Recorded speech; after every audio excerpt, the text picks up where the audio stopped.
whisper behind the world. You were never meant to live blind. Have you ever walked into a room and felt something off, though no one said a word? Ever looked into someone's eyes and sensed a presence behind their smile? Or dreamed something and then watched it unfold in real life? Others call it coincidence. But deep down, you know the truth. There's more behind this world than what we see. There's a veil, thin, silent, and real. Most live their lives beneath it, never noticing, but you were born to see through it, and once you do, you can never go back. In this message, we will uncover 7 signs that reveal you carry the gift of spiritual sight, a calling to walk between what is seen and what is hidden. Comment below, I can see through the veil. Subscribe to Sacred Light. Powerful words, because what you're about to discover will change how you see everything. You feel the unseen before it arrives. You've always felt it before it happened. A shift in the atmosphere. A heaviness that no one else seemed to notice. Moments before something goes wrong, an argument erupts, bad news arrives, the phone rings in the middle of the night. You already knew. Not in your mind, in your spirit. It's like the air grows still, dense, charged with invisible electricity. You try to brush it off, tell yourself it's nothing, but the feeling won't leave. It lingers. It speaks in silence. It warns without words. And then it comes true. Something happens, and you realize once again that what you felt wasn't random.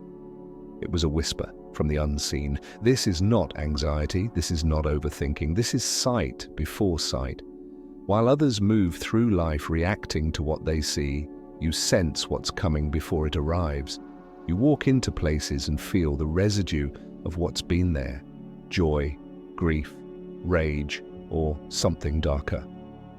You stand near someone and instantly know something's not right. No one told you. No one needed to. There's a reason for this. Your spirit is tuned to a frequency beyond the surface. You're picking up on the echoes of the spiritual realm, shifts, movements, disturbances that haven't yet manifested in the physical.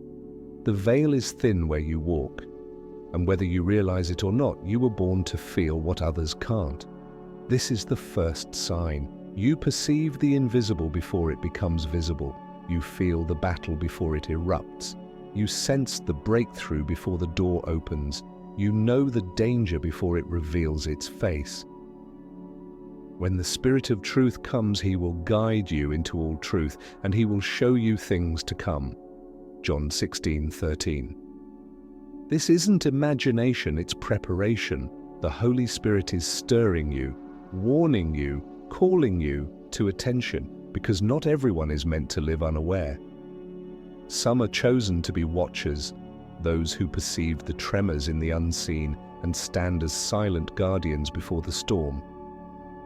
And here's what no one may have told you. You're not crazy. You're spiritually awake. But this sensitivity isn't always easy to carry. It can feel like a burden. You felt isolated, misunderstood, even questioned your own sanity. But the truth is, this gift often begins in silence, in mystery, in confusion, because before God shows you what to do with it, he shows you that you have it. And now you're beginning to see the things you've felt your whole life weren't accidents. They were evidence, markers, signs. You were sensing things before they arrived because you were meant to. You were never meant to live by sight alone. You were called to live by revelation.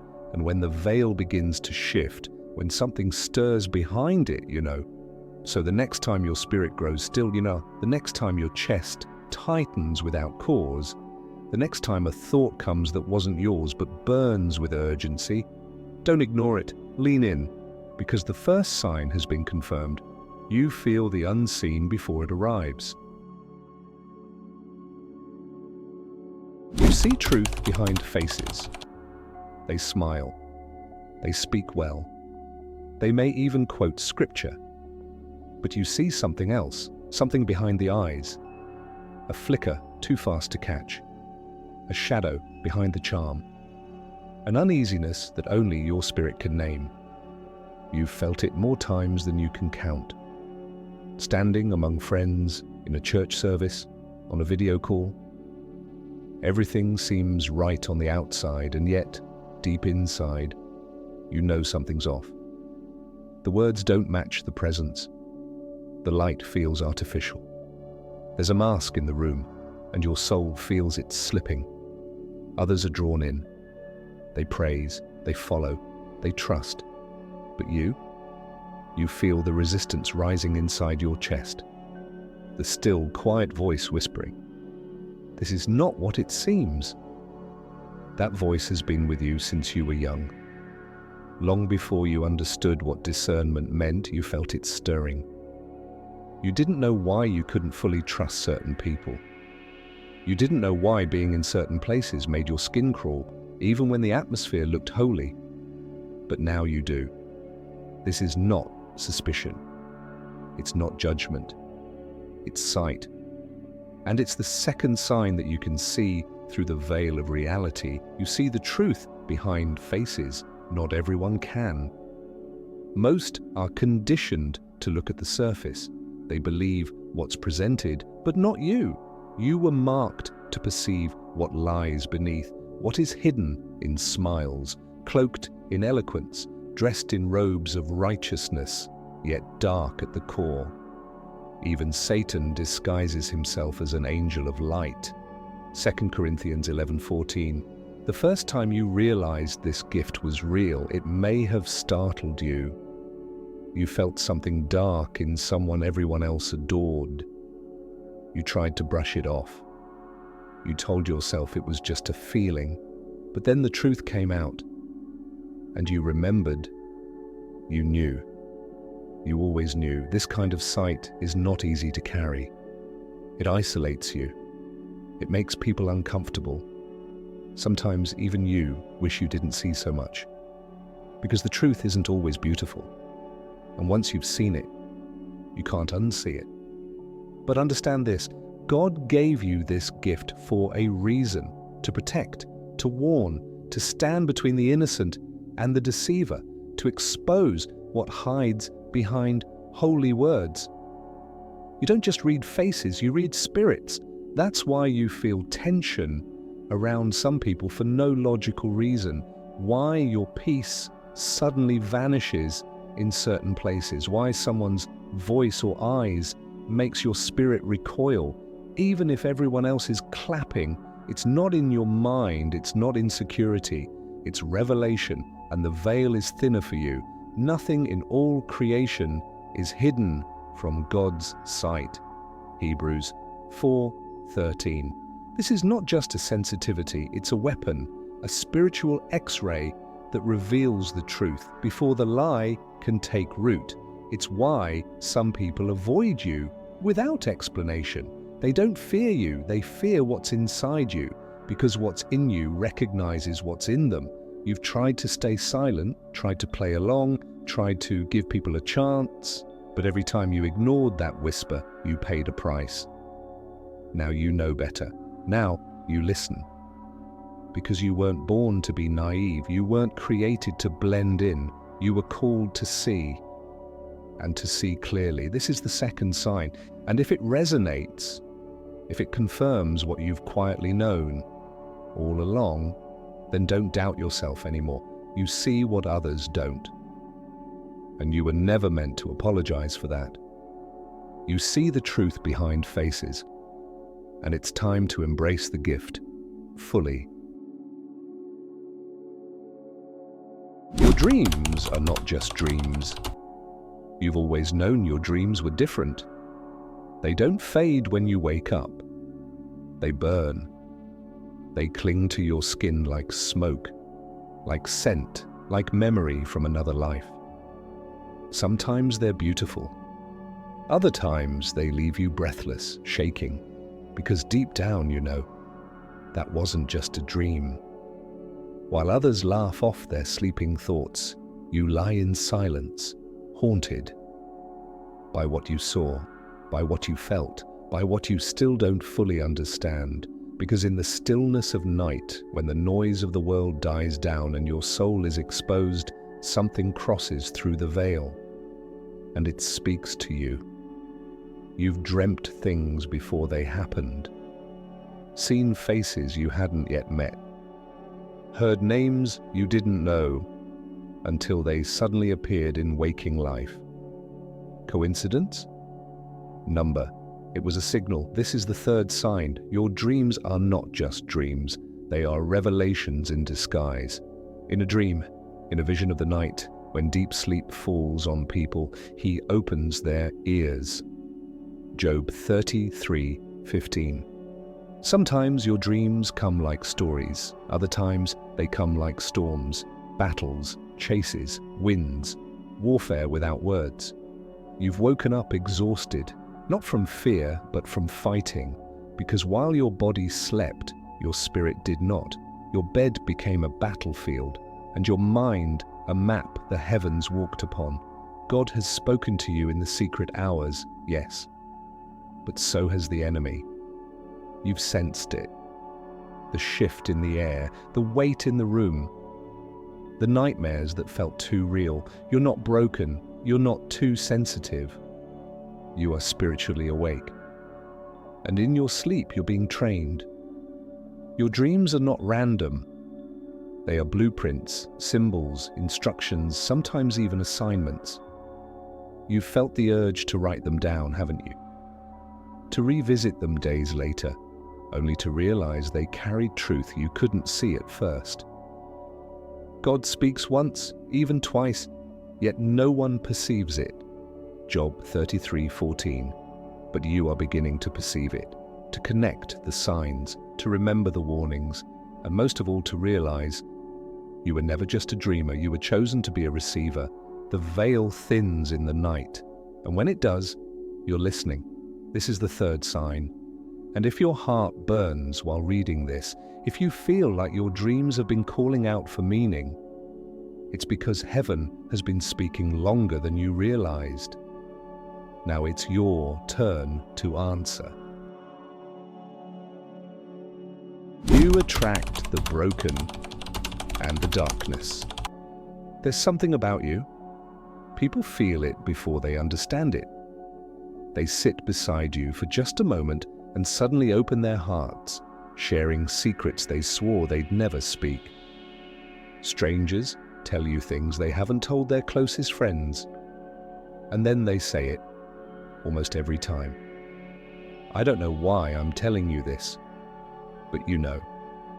You've seen it for years. The broken are drawn to you, not because you have the answers, but because your spirit feels like safety. There's a quiet light around you that says, you see me. You won't look away. And yet it's not just the broken that notice you. It's the darkness too. You've felt it. The sudden tension when you enter certain rooms. The way some people can't meet your eyes. The strange hostility from those who've never even spoken to you. It's like something inside them reacts to you violently, defensively, irrationally. This is the fourth sign. You attract the broken and the dangerous because what's in you cannot be hidden, and both light and darkness are drawn to it. You carry something that can't be explained by personality or presence. You carry an atmosphere, a weight, a fire, and whether they know it or not, people feel it when you enter the room. The wounded sense refuge, the demonic sense exposure, and neither can stay silent. When he had come out of the boat, immediately a man with an unclean spirit met him. Mark 5:2. That's what happens when light walks into darkness. It stirs, it shouts, it resists. And now you understand why certain people attacked you for no reason. Why some friendships collapsed the moment you started walking in truth. Why you've been misunderstood, mislabeled, even feared by those who never took the time to know you. It wasn't about you. It was about what your presence disrupted, because the Holy Spirit doesn't enter a room quietly. He confronts, he exposes, and he convicts, and when you carry him, so do you. Some have seen your light and been drawn to it. Others have seen your light and done everything to extinguish it. But you were never meant to dim yourself to make others comfortable. You were never called to hide from confrontation. You are a carrier of presence. And the presence you carry brings the unseen into the open. It's why addicts open up to you. Why the depressed cling to your words. Why children stare at you longer than most. It's why you've always been a safe place for the vulnerable and a threat to the invisible. This isn't something you earned. It's something you were born with, marked with, chosen to carry. You walk with an authority you may not fully understand, but the spiritual realm does, and so do those who live too close to it. And that's why spiritual warfare often follows you. Not because you're under attack, but because the darkness can't afford for you to stay active, aware, and awake. You were born to shake atmospheres, and everything around you knows it. This is the fourth sign. And once you recognize it, you stop asking, why am I always a target? And you start declaring, because I am dangerous to the kingdom of darkness. Your life has been marked by war. You've been through more than most people know, more than you let on, more than you can fully explain. There's a weight in your story, one that doesn't always show on the outside, but lives deep in your bones, because from the beginning, life didn't go easy on you. You were thrown into fire before you understood what fire was. You were handed battles before you knew how to fight. And somewhere along the way, you started to wonder, why me? This is why. This is the fifth sign. You've been marked by intense battles, not because you were weak, but because you were seen. Before you ever saw yourself as called, the enemy saw it. Before you spoke, before you awakened, before you realized what you carried, hell knew. And it tried to silence you early. That's why the warfare was relentless. Why relationships cracked without warning.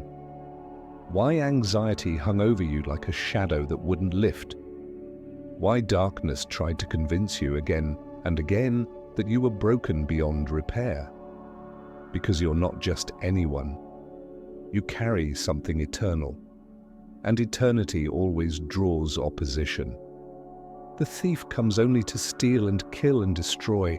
John 10:10. The enemy wanted to destroy you before you discovered who you really are. Because people who see through the veil, they can't be controlled, they can't be lied to, and they become dangerous to every system built on deception. You've walked through storms that could have buried others. You've endured silence from heaven and noise from hell, and somehow kept walking. You've cried prayers that came from the deepest parts of you, prayers no one heard but God. And through it all, you didn't break. You bent, you bled, but you did not break. And that matters more than you know. Because the scars you carry are not signs of failure. They are evidence that you survived what was meant to destroy you. You're not still here by accident. You're here because the fire didn't consume you. It refined you. I have refined you, though not as silver. I have tested you in the furnace of affliction. Isaiah 48:10. There is an authority on your life now, not one you earned, but one forged in pain, sealed in prayer, and marked by endurance. You don't flinch like you used to. You don't fear like you used to, because once you've stood in the fire and found God still there, you stop being afraid of the heat. This is the fifth sign. And if your spirit recognizes these words, then you don't need confirmation. You need permission. Permission to stop apologizing for your strength, to stop hiding your survival, and to start walking in the boldness of one who's been through the war and is still standing. You've been marked, not by shame, but by victory. You hunger for the hidden. You've always wanted more. More than what people offer. More than the surface-level answers, the rehearsed prayers, the neat little boxes religion tries to hand you. Something in you aches for depth, for truth beneath truth, for meaning hidden beneath the noise. And this isn't curiosity, it's hunger, a spiritual hunger that refuses to be silenced by shallow waters. While others are content to wade in the kiddie pool of faith, you were born to dive into the deep. And this is the sixth sign. You hunger for the hidden. You've always sensed that there's more behind every word of Scripture, more in the silence between God's sentences, more in the dreams, the signs, the timing, more in the symbols that flash across your path again and again. You see patterns where others see coincidence. You ask questions that make people uncomfortable. You don't just want to know what God says, you want to know why He's saying it now. It is the glory of God to conceal a matter. To search it out is the glory of kings. Proverbs 25:2.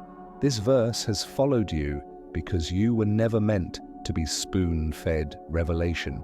You were meant to seek, to chase, to uncover what others overlook, and God responds to seekers. You've always felt that the veil between this world and the unseen is thinner than most people realize. You've had moments when time felt strange, when reality felt bent, when a single word or encounter triggered a flood of knowing in your spirit, as if heaven was brushing against you just for a moment. And you wanted more. You were never drawn to fame, or stage, or spotlight. You were drawn to what's behind the curtain, to the ancient truths, to the mysteries of God that don't make sense to the mind, but awaken something primal in your spirit. Sometimes this hunger makes you feel alone, like no one else is asking what you're asking, like no one else sees what you see. But that's because you're not following the crowd, you're following the cloud. Call to me, and I will answer you and tell you great and unsearchable things you do not know. Jeremiah 33:3.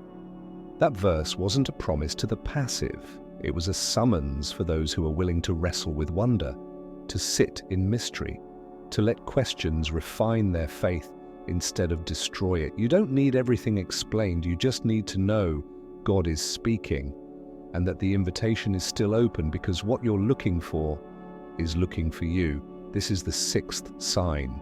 And if you feel it burning as you read, if something inside you is leaning forward, reaching, whispering yes, then don't run from it. Don't bury it. Don't let religion shame it. You hunger for the hidden, and heaven is waiting for you to come closer. You're compelled to warn. You've tried to stay quiet, tried to blend in, tried to make peace with the tension inside you. The burden that rises every time you see lies called truth. Every time you watch people fall asleep in the middle of a spiritual war.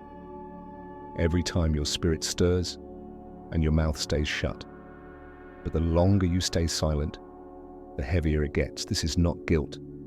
This is not pride. This is calling. And this is the seventh sign.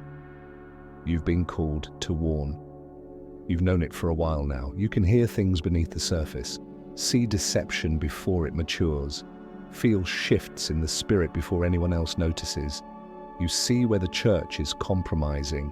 You see the spirit behind the performance. And the moment you see it, you feel the weight. Say something, but you haven't always. Sometimes you've swallowed it, tried to wait for a better time, tried to keep the peace, tried to convince yourself it wasn't your place, but it is. Son of man, I have made you a watchman. So hear the word I speak and give them warning from me. Ezekiel 33:7. You are a watchman. You stand on the wall. You see what others don't see because you were meant to. And when you see it, you're not supposed to stay quiet. You're supposed to sound the alarm. Because when others are asleep, God is waking you up. When others are numb, God is keeping your spirit sensitive. This is why your heart breaks for things others ignore, why injustice burns like fire in your bones, why compromise makes you grieve even if no one else flinches, why you can't unsee what you've seen. You were never meant to entertain. You were never meant to go along just to get along. You were meant to speak, to warn, to stand in the gap and cry out even when no one wants to hear it. Especially when no one wants to hear it. Because the people of God don't just need comfort. Sometimes they need confrontation. And God raises up voices like yours, not to curse, but to correct. Not to condemn, but to call back what has wandered. You've carried this burden long enough, felt the urgency, tasted the fire in your chest, and now you know. You weren't crazy, you weren't overreacting, you weren't too intense, you were called. Is not my word like fire, declares the Lord, and like a hammer that breaks a rock in pieces? Jeremiah 23:29. You've been marked to carry that fire, to speak what others fear to say, to declare what others are too comfortable to confront. This is the seventh sign, the final piece of the puzzle, and if you feel it in your spirit, heed to the urgency, the ache, the holy unrest, then don't wait anymore. Speak, warn, stand, because the veil is thinning, the hour is late, and your voice is not just needed, it's been anointed for this very moment. The veil is breaking. You see it now, don't you? This was never random. The weight you've carried, the dreams, the spiritual tension, the unspoken knowing, the fire that never left, no matter how much you tried to ignore it. It was never just you. You were being awakened. You were being trained. You were being refined by fire for something otherworldly. And now, the veil has lifted. Not just around you, within you. You no longer see the world the same way. You no longer walk as one unaware. You've been called out of the crowd, marked by battles, awakened by burden, anointed by pain, and chosen to carry the sight of the Spirit. This is not about a gift, this is about a mantle, a responsibility, because those who see through the veil were never meant to stay silent behind it. You weren't just shown what's beyond, you were commissioned to act, to speak, to warn, to walk with holy fire. Arise, shine, for your light has come, and the glory of the Lord rises upon you. Isaiah 61. You are not who you used to be. And after this moment, you cannot pretend otherwise. You've seen too much, felt too much, known too much. You are not asleep. You are not blind. You are not ordinary. You have seen through the veil. And now, the only question that remains is this: what will you do with what you now know? Comment below. The veil has lifted. Let the world know you're awake. Subscribe to Sacred Light, Powerful Words, and turn on the bell. Because this is not the end of the journey. It's the beginning of your assignment.